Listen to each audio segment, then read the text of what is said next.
Que ce soit pour sa vie personnelle, son travail, les études, etc., je pense qu'il y a 3 basiques dans Notion à absolument avoir sur son espace de travail. Et aujourd'hui, je vous présente 3 de mes modèles Notion qui vous aideront, je l'espère, à simplifier votre vie et à être mieux organisé. Selon moi, ce sont les piliers d'un espace Notion qui vous aident à améliorer votre quotidien, parce qu'ils vous permettent d'avoir une meilleure clarté sur ce qui vous tient à cœur et ce que vous accomplissez dans votre vie. Ensuite, évidemment, chaque métier et mode de vie va avoir des spécificités. Et en plus de ces 3 modèles, vous pourrez en trouver plus d'une quarantaine sur ma galerie de modèles Notion. Le lien est en description de la vidéo et vous allez voir, il y a plein de thématiques différentes, donc vous allez sûrement trouver quelque chose qui va vous donner envie. Et d'ailleurs, les 2 premiers de cette liste sont gratuits. Dans cette vidéo, on va faire le tour de ces modèles ensemble pour vous donner un aperçu de comment Notion peut changer votre organisation. Le premier, c'est certainement celui qui va rassembler le plus de personnes. C'est un modèle de gestion de projets et de tâches qui va convenir à toutes les personnes qui veulent faire leur to-do list dans Notion. De façon générale, on a tous ce genre de page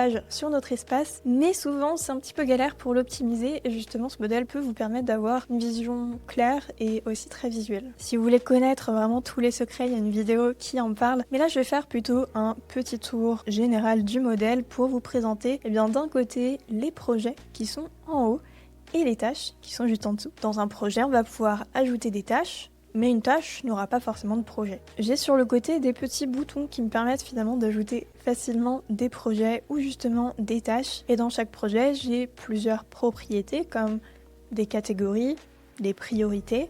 Je peux mettre des dates à mes projets aussi. Disons que ma tâche c'est de tourner une vidéo YouTube. Et bien en dessous, je vais pouvoir simplement ajouter mes tâches avec une vue en Kanban, ce qui est assez visuel. Donc je vais pouvoir tout simplement cliquer sur nouveau et ajouter mes tâches. Donc pour ma vidéo YouTube, je vais écrire un script, je vais pouvoir mettre une date. Donc c'est dans le passé, je suis un peu en retard. Vous allez voir que c'est important. Je vais pouvoir mettre tourner la vidéo et on va rester sur des choses toutes simples, monter la vidéo.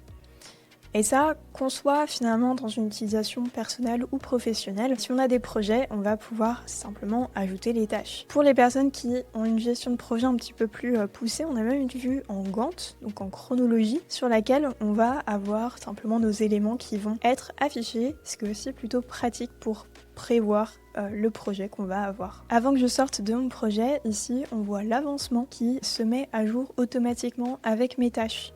Là par exemple, parmi mes 3 tâches, j'en ai une qui est en cours, donc j'ai un avancement qui est déjà un petit peu plus poussé. Pour résumer, c'est une formule qui fait ça et qui pousse un petit peu plus loin l'agrégation qu'on utilise habituellement. Et en dessous, j'ai le nombre de tâches qui sont restantes. Et ça finalement, je vais pouvoir le retrouver quand je reviens sur ma page d'accueil. Ce sont ces informations qu'on va avoir ici, parmi tout simplement les différentes vues en cours, à venir ou en pause qu'il y a sur les projets. Et finalement, mes tâches, je vais les retrouver en dessous, avec plusieurs vues aussi qui sont optimisées. Pour les fans de to-do list avec des cases à cocher, la première vue va sûrement vous plaire puisque on retrouve toutes les tâches, tout projet confondu, on peut simplement cocher et du coup faire avancer comme ça. On a une vue également pour les tâches en retard, c'est important de les repérer, mais aussi par projet, où ici j'ai mon projet de création de site web, écrire mon mémoire, lancer la newsletter, qui sont regroupés. Comme ça me permet aussi de prioriser et de voir dans les grandes lignes ce qu'il me reste à faire. Et enfin, on retrouve le Kanban assez classique qui, lui, va reprendre les différents états. C'est pratique, je peux les glisser-déposer au fur et à mesure que j'avance. C'est une vue qui plaît souvent à beaucoup de personnes. Donc ça, c'était pour le système de gestion de projet et gestion de tâches. Maintenant, ce deuxième modèle consiste à suivre des habitudes ou des routines. Que ce soit des habitudes personnelles comme faire du sport ou boire 1,5 litre d'eau par jour, ou professionnelles comme par exemple faire de la veille quotidienne ou mettre sa boîte de réception en mode inbox 0. Là, le fonctionnement de toute façon sera le même, c'est juste sur la personnalisation que vous allez pouvoir faire des choses intéressantes. Si vous avez des habitudes à changer, de base vous allez avoir des habitudes qui sont préconfigurées, vous allez tout simplement pouvoir les changer. Ici j'en ai 4. Et quand je clique dessus, je vais pouvoir changer l'intitulé, mais aussi changer l'icône pour qu'elle corresponde. J'ai un modèle récurrent qui fait que chaque jour, j'ai une nouvelle entrée qui apparaît dans ma base de données. Ça, ce sont mes habitudes du jour qui, on le voit bien aussi ici, se mettent à jour sur le graphique. Maintenant, quand je vais dans la vue des semaines, je peux voir les jours d'avant. Et dans mensuel, vous allez retrouver toutes les entrées qui sont classées par mois. C'est une façon assez pratique de justement être rigoureux sur certaines habitudes qu'on doit apprendre, comme je disais, soit côté perso, soit dans son travail. Au-dessus, on retrouve des boutons que vous pouvez aussi finalement personnaliser par rapport à ce que vous avez mis dans votre suivi des habitudes. Et si je décoche tout, qui vous permettront justement d'aller cocher les cases simplement en retrouvant la date du jour. Et si vous avez un nombre d'habitudes qui est différent de 4, comme on voit ici sur le modèle, eh bien sur la page d'accueil vous allez pouvoir retrouver plusieurs formules qui sont là pour vous. Vous n'avez plus qu'à modifier finalement le nom de la propriété par rapport au nom de l'habitude que vous avez notée. Pour ce modèle, c'est pareil, il y a un tutoriel complet qui vous explique vraiment comment il a été construit, comment ça marche. Donc si vous voulez le personnaliser, il y a le lien vers la vidéo qui apparaît au-dessus dans une petite carte. Vous pouvez cliquer dessus pour